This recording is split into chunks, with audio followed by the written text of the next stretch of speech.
Welcome to Royal Gorge, Colorado. We're Matt and Cheryl, and the whole purpose of our channel is to help you have a great trip to the West. So today we just did the train ride through the gorge and the Royal Gorge Bridge. And so we're going to share with you 10 things that we learned about the Royal Gorge in this video. So first thing is, let's just talk about what Royal Gorge is. This is actually a gorge or a canyon. Those terms get used interchangeably, but it's really deep and narrow. It's actually a fantastic gorge just to admire and kind of look at. It's 1,200 feet deep, and I don't know how wide it is, but it's very narrow down at the bottom of the canyon. Yes, and it's often called the Grand Canyon of the Arkansas because the Arkansas is the river that runs through here. It's 10 miles long. And then, oh, I do have it written down here. It is 50 feet wide by the river in some spots. So it's one of these narrow, like slot canyons, almost have a thing, or gorge that you find around the Rockies in the West. So. And before we came here, I really had no idea what this was. But the big main attraction when you come to the Royal Gorge is this bridge behind us, the Royal Gorge Bridge. It was built in 1929. And it's funny because there's all sorts of great bridges in the United States. But something unusual about this one is the sole purpose of this bridge was for the enjoyment of visitors. It's never had a functional purpose. It's just for fun and to offer the amazing views of the river below. It was the world's highest bridge until 2001. So let's just talk about how you can experience this. You come here and you pay a park entry fee. So it's $30 for general admission, and that gets you the gondola ride and the bridge. So basically you get in there and you take a gondola ride across the canyon. It's pretty intense if you don't like heights like me, but it is a very smooth gondola ride. It was a nice ride. Yeah, you're enclosed. So the gondola fits about 8 people each, and you go about 2,200 feet. It's 1,200 feet in the air. The ride is pretty short. I would say less than 5 minutes. But the nice thing about it's unlimited. I've been kind of struggling with the price of this park. So like Matt said, it includes the gondola, it includes like the movie, and then there's some rides to do in there. And I thought, $30. But then I thought, you know, most gondolas cost $30, and you get all this other stuff too. So, I mean, weigh your options on that. And the bridge is pretty darn cool. You are up there. Yeah, so after you cross over on the gondola, then you walk on the other side of the gorge here, and that's where some of their attractions are. So they have a park for the kids, they have games that the kids can play. They have a little outdoor theater, so they must do shows or something. We saw a bunch Like of an lights. amphitheater. And then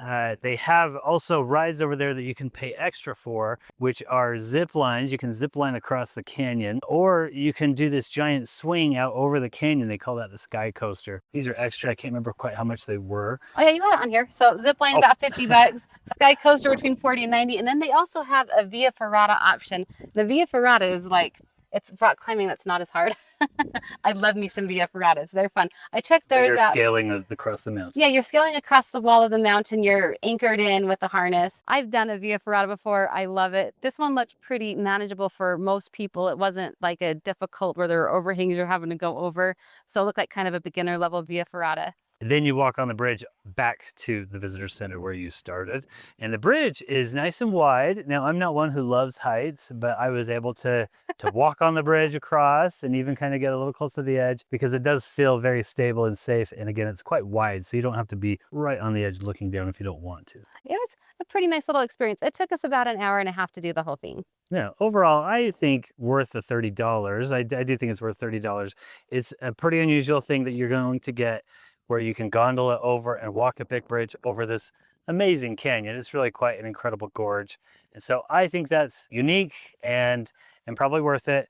Now, we're going to talk a little bit more about some of the money we spent today. So it ends up being kind of an expensive day if you do all of it, but at least I think that's worth it. And I was also going to say that I noticed that there were all types of people there. There were little children, there were older people, there were families, and it seemed like everyone was enjoying themselves. Oh, one other thing, you can bring your dog here. We saw plenty of dogs. Nice. Yeah. Yeah. Now, we've been talking as we've been over there, and Cheryl's been commenting about contrasting this to like what you get at a national park, kind of the national park experience.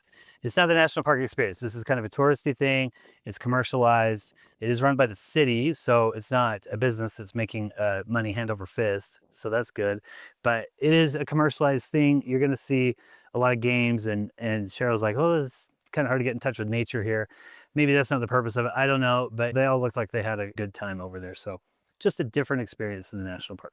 So today, the Royal Gorge is part of a bigger Colorado trip we are on, and we have made a playlist with all sorts of great things Colorado you want to check out if you're going on a trip. We also have a website, we'reintherockies.com, that has lots of blog posts, and we sell our Colorado guide on here. So if you want to make your trip planning super easy, check it out. Okay, now let's next talk about the other way that you can experience the gorge, which is the Royal Gorge Route Railroad. So this has a really fascinating history actually with the railroad coming through here, and today we can still ride a train through it. The ride is about 11 miles long, so it basically starts in Canyon City and then it heads out through the Royal Gorge and it just stops and turns around and comes back, but it doesn't turn around. It's a push-pull train, so it doesn't even like turn around. Just you get the same views on the way out as you do on the way back, wherever you're seated. Train tickets, I think one of the hard things about this train, I really enjoyed this, just to let you know, but the tickets start at 90 and go up from there. There's 3 different classes of cars. There's the coach, which I think coach is just fine. The windows are huge, the seats are cushiony and comfy, and you face other passengers. No matter which ride you choose to get, you're gonna face strangers if you're in a group smaller than 4. So that's something good to know. So there's the coach, there's the dining cars, and so also those seats did not look as comfortable to me as the coach ones did, but there is a table. And then we kind of splurged and went on the Vista Dome cars. We had upper views, we had glass dome over us, and we had pretty great seats. We thought it was very nice, but one thing that I think is the most important thing to know about if you get train tickets is to make sure they are on the river side. As the train faces forward, you want to be on the left-hand side. That's the important thing. You do have assigned seats, but the nice thing is you can kind of wander around the train. There's open carts where you can go and just be outside and standing up only, but beautiful views. In fact, we noticed a lot of the train spent a good portion of their time out there. Pretty much all the ride. Yes, people. But we noticed very packed. It was packed, and now we're kind of angry because when we came out here and when we were on the bridge, we looked down and we saw the train going through the canyon, and we saw there was a second open cart and it was empty. So we were kind of, well, of course we were noobs. It was our first time visiting, but you won't be a noob. You will know that you can keep heading back and get a less crowded cart. Yeah, also, so all the train cars are connected. You can walk up and down all the train cars as you desire. Yeah, and then they serve a lot of food on the train. I mean, breakfast, lunch, dinner, a lot of alcohol.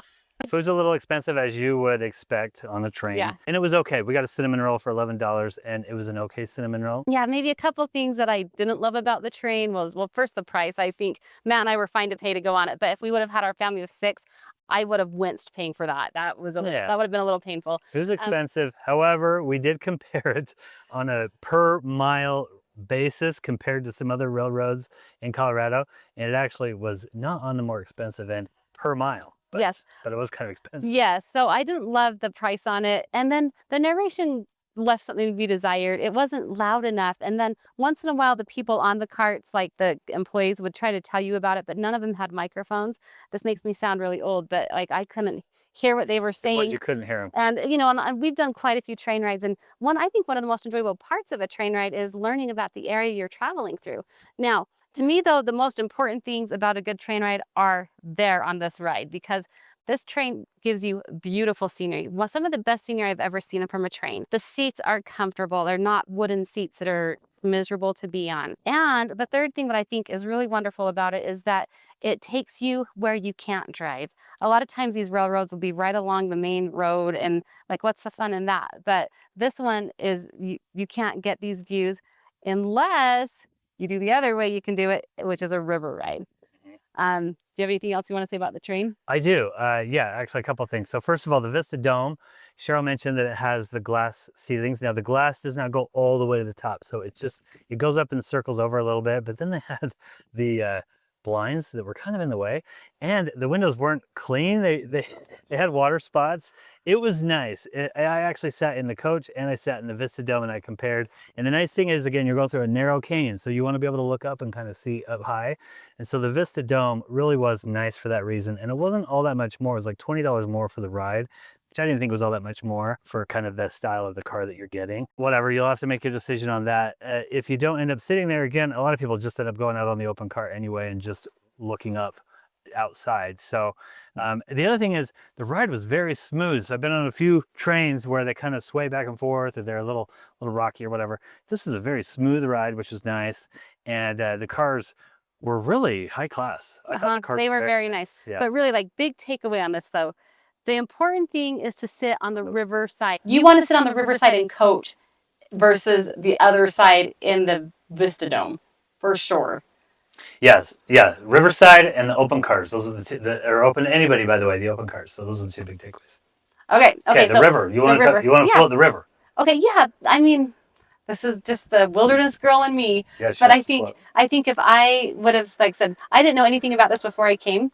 But when I got here and we've done the train and we've done the park, I also saw people rafting down the river, and I think this is an awesome rafting ride. Like, it's not crazy white water, but it has a few little bumps that would make it exciting. It looks like the rides are family friendly. They start at 130 a person, which is basically what Matt and I have paid between the train ride and going to the park today. And since the canyon is so deep, you know, like we're looking at a 1,200-foot canyon or gorge.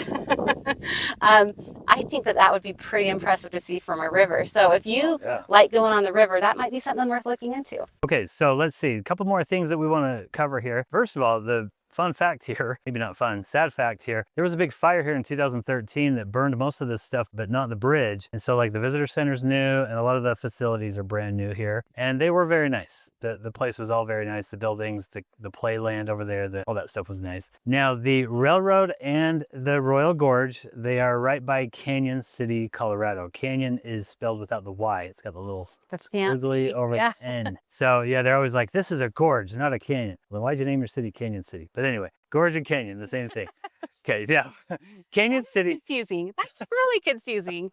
Don't let anyone correct you on that. You just say whatever. They told us on the train ride, gorge is when it's deeper than it is wide, and a canyon is when it's wider than it is deep. But I don't think that's true. They just use these words, whatever they want to use. It's, you know, I don't think. Anyway. No, Canyon City, we went over, checked out Canyon City a little bit. They have a historic main street like all the Colorado towns do. It's not particularly charming or anything like that, in my opinion. There's many more charming cities in Colorado for sure. But they do have a very cool thing there that we did. You want to tell them about the ride? Sure. The road? So it's the Skyline Road. Skyline Drive. Skyline Drive. And it's this one-way road, one-way dirt road that just... No, not dirt. It wasn't dirt. It was paved. Oh, this was bumpy. Okay. It was a one-way paved bumpy road. God, I swore that thing was dirt, but I was filming a lot of stuff. And it reminded me of hiking, which I kind of liked because it dropped off on both sides, which was pretty scary. This is why I was filming, because a lot of times Matt likes to drive and film out the sunroof, and we decided that was not a great idea today. So if the video is terrible, you can get mad at me in the comments. The narrow road up on that ridge. It's super narrow, but you have great views on both sides. You've got Canyon City, and then you've got kind of some mountains on the other side, but the views on the Canyon City side are better. It's like a 10 or 15 minute drive or something, right? But it was it's just a short little thing. One way ends in Canyon City, and then again, they've got the main street's fine. No views of the gorge or anything, but like if you're in Canyon City, might as well do it because it's kind of fun. Let's talk a little bit about where to eat. Now, the train, the railroad has food on the train, and that's for all classes, by the way. Any car that you get, you can order food. Yeah, but there's no food included. You have to buy your food on the train. Yeah, but anybody can do it. So. And they had a full cart that was the dedicated kitchen. So this was not like airline food. You know, Matt said a cinnamon roll was okay. And they serve like fancy, like they have rides that are like 3-course dinner rides. Like they do fancy rides besides like the normal ones they do every day. And so that's kind of cool that they have those. Like I thought it was neat that they had this big dedicated kitchen. Like you could tell this was a legit kitchen, not just some sort of glorified food warming cart. So that was cool. Yeah. Yeah, so you can eat on the train. You can actually eat off the train too. They have yeah, they have a little caboose there. They have a little on right by the depot. By the way, the depot is also a pretty cute little building, you know, the railroad depot. Yeah, right by the depot, they have a little caboose where you can buy the same food you can buy on the train for the same price. It's called the Happy Ending. Happy Endings. Yeah, Happy Endings. And it's kind of, you can eat in the caboose or outside, and that's fine. But that's kind of expensive for what it is probably. Yeah. But anyway, so they have food at the train. And then here at the bridge, they also have a cafeteria. And we didn't actually check out or try any of the food here, so we can't really say too much. We spent all our money on the train. So I did have the thought while I was there, I was like, okay, they've already got enough of my money today. I don't need to spend any more on the food. So we've brought a picnic. And actually, one thing to know, that if you didn't want to pay the money to go in to do the bridge and all that, you can pull right up to the parking lot and they have an overlook there. It's not the greatest overlook, but you can see the bridge and all that. And then this spot right here is a little picnic area off to the side that we've come to, and you can also see the bridge and the gorge a little bit. So there are some options for you there, and there are plenty of food around there. So. All right, and if you are interested in riding another awesome Colorado train, we have a whole other video about Pikes Peak, the cog train, and just how to visit that area. So you got to check it out next. Thanks for watching.